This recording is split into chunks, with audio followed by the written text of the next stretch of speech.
kemudian dia menciptakan dirinya sendiri. Mungkin enggak? Tidak mungkin juga. Ya, makhluk merangkap sebagai khalik tidak mungkin. Maka kemungkinan ketiga itu adalah zat itu ada di luar alam semesta ini. Ya. Dan zat itu ada sebelum alam semesta itu ada. Dan zat itu akan tetap ada setelah alam semesta itu tidak ada.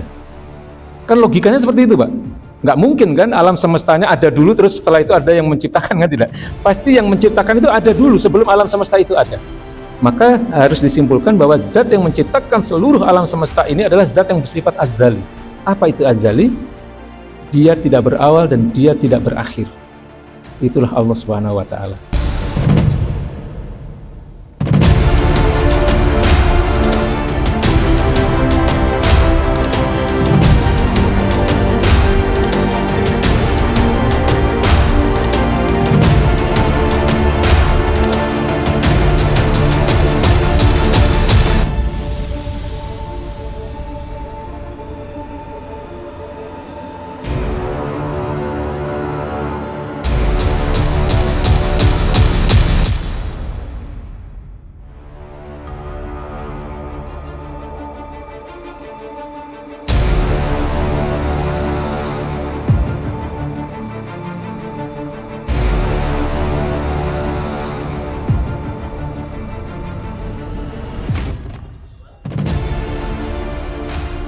Akidah itu apa? Ya, akidah itu seringkali kita sebut dengan iman atau keimanan. Nah, apa artinya akidah atau iman itu?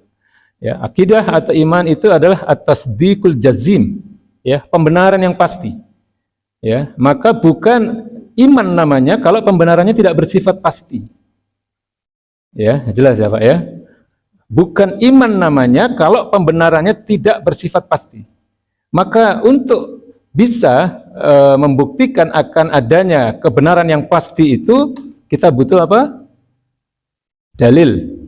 Ya, kita harus membuktikan, ya, karena Islam itu agama buat orang-orang yang berpikir, ya. Agama Islam itu bukan agama doktrin yang hanya meminta umatnya untuk meyakini saja, tidak. Umat Islam harus berpikir, ya.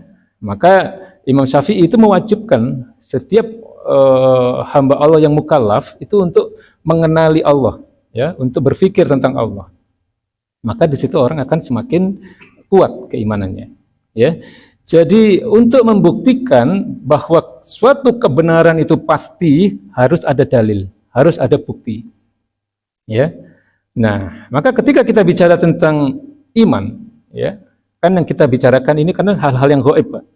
Ya kan, rukun iman yang 6 itu kan gaib semua itu.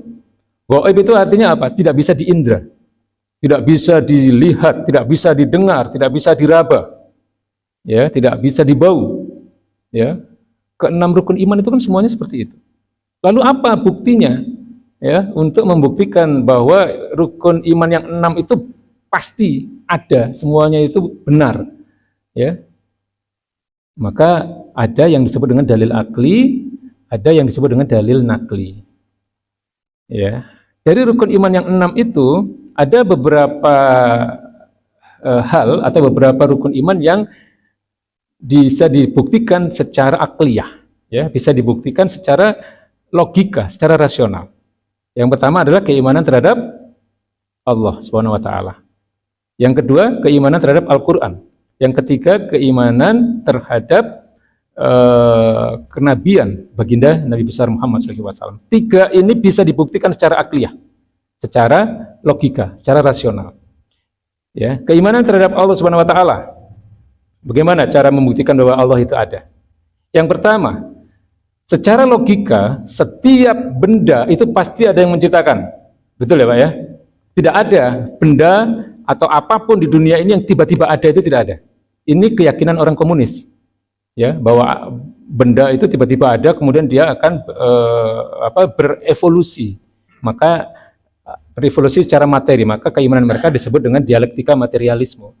Suatu materi itu berasal dari materi yang lain. Ini keimanan orang komunis, ya. Tidak. Dalam Islam, setiap apapun yang ada di alam semesta ini, apapun itu pasti ada yang menciptakan. Ya, meja, kamera ini, mic ini, kitab ini, semua ada yang menciptakan, semua ada yang membuat. Termasuk seluruh alam semesta ini, termasuk diri kita, termasuk kehidupan yang ada. Kehidupan itu kan bisa kita rasakan, Pak. Orang atau makhluk itu hidup atau mati. Nah, siapa yang membuat kehidupan itu? Siapa yang memberikan kehidupan itu? Pasti ada suatu zat. Ya. Alam semesta ini siapa yang membuat? Maka kalau kita lihat bagaimana keimanan kita terhadap Allah, itu kemungkinannya kan cuma 3. Ya, yang menciptakan alam semesta ini pertama adalah bagian dari alam semesta itu. Ini mungkin enggak? Tidak mungkin. Tidak mungkin yang mencipta itu sama dengan yang diciptakan, itu tidak mungkin. Ya, makanya keimanan orang Nasrani itu gugur di sini. Ya, karena manusia kok merangkap sebagai Tuhan, itu tidak mungkin. Ya. Kemudian dia menciptakan dirinya sendiri, mungkin enggak? Tidak mungkin juga. Ya, makhluk merangkap sebagai khalik tidak mungkin. Maka kemungkinan ketiga itu adalah zat itu ada di luar alam semesta ini. Ya. Dan zat itu ada sebelum alam semesta itu ada. Dan zat itu akan tetap ada setelah alam semesta itu tidak ada. Kan logikanya seperti itu, Pak. Nggak mungkin kan alam semestanya ada dulu terus setelah itu ada yang menciptakan, kan tidak. Pasti yang menciptakan itu ada dulu sebelum alam semesta itu ada. Maka harus disimpulkan bahwa zat yang menciptakan seluruh alam semesta ini adalah zat yang bersifat azali. Apa itu azali? Dia tidak berawal dan dia tidak berakhir. Itulah Allah Subhanahu wa taala. Itu proses berpikir kita bagaimana mengimani Allah Subhanahu wa taala, membuktikan Allah itu ada. Ya. Jadi Allah itu pasti ada meskipun gaib, tidak bisa diindra. Ya. Kemudian bagaimana mengimani Al-Qur'an, bahwa Al-Qur'an itu datang dari Allah Subhanahu wa taala. Nah, ini yang seperti beberapa kali saya katakan dari bahasanya. Ya. Bahasa Quran itu berbeda dengan bahasa manusia kalau kita paham bahasa Arab. Ya, sangat berbeda, Pak. Ya, di situ banyak hal-hal yang dari sisi bahasa itu bahkan orang-orang kafir pada zaman Nabi pun banyak yang terkagum-kagum, ya, termasuk Abu Jahal itu, dengan bahasa yang ada dalam Al-Quran. Sehingga Abu Jahal sendiri kan berpikiran tidak mungkin Al-Quran itu datang dari Nabi Muhammad SAW. Ya, jadi ketinggian bahasanya. Nah, kalau dari sini bisa kita ambil 3 kemungkinan siapa yang mendatangkan Al-Quran itu. Pertama, dia dibuat oleh orang Arab. Mungkin enggak? Tidak mungkin. Karena Quran sendiri menantang orang-orang Arab untuk membuat 1 surat saja. Ya, pertama 10 surat. Ya, 10 surat enggak ada yang bisa 1 surat. Ini Allah tantang di dalam Quran.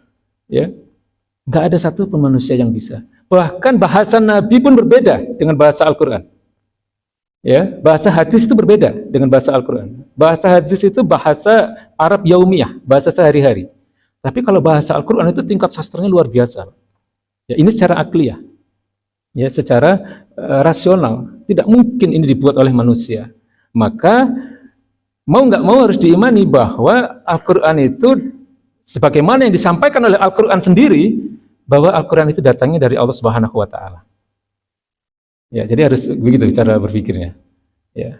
Al-Quran mengatakan bahwa Quran itu datang dari Allah, maka ya harus kita imani. Karena nggak mungkin ini dibuat oleh manusia, nggak mungkin ini dibuat oleh Nabi Muhammad SAW. Ya, jadi keimanan terhadap Allah dan keimanan terhadap Al-Quran sudah kita selesaikan tadi kan secara akliyah. Ya. Kemudian yang ketiga, kenabian baginda Nabi besar Muhammad SAW. Gampang sekali untuk membuktikan bahwa baginda Nabi itu adalah benar-benar seorang Nabi dan benar-benar seorang Rasul. Ya, karena apa? Karena tidak mungkin ya orang yang membawa firman-firman Allah kecuali dia adalah seorang Nabi atau seorang Rasul. Tak mungkin manusia biasa.